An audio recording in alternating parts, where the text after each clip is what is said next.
एक महत्त्वाची अपडेट समोर येते। रेल्वे मंत्रालयाच्या भरतीच्या जाहिरातीवर मनसे अध्यक्ष राज ठाकरे यांनी ट्विट केलंय। मराठी तरुणांना रोजगार मिळवून देण्यास तत्पर रहा, शाखांवर संपर्क कार्यालयांमध्ये तपशील लावा असं आवाहन राज ठाकरेंनी कार्यकर्त्यांना केलंय।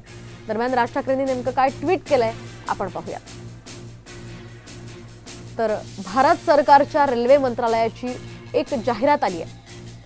सहाय्यक लोको पायलटच्या 5696 जागा आहेत।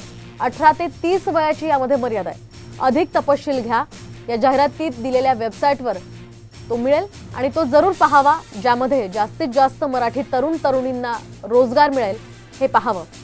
महाराष्ट्र नवनिर्माण सेनेचा हा रोजगार आणि स्वयंरोजगार विभाग यासाठी तत्पर आहेच। महाराष्ट्र नवनिर्माण सेनेच्या सैनिकांनी नुसतंच बघा वेबसाईट असं म्हणून चालणार नाहीये, तर शाखांवर संपर्क कार्यालयांमध्ये गडांवर याचा रीतसर तपशील लावावा। जास्तीत जास्त मराठी तरुण तरुणी यामध्ये नोकरी कशी मिळवतील याकडे डोळ्यात तेल घालून लक्ष दिलं तर त्याचा फायदा होईल आणि ते लक्ष दिलं गेलंच पाहिजे असं राज ठाकरेंनी आपल्या ट्विटमध्ये म्हटलंय।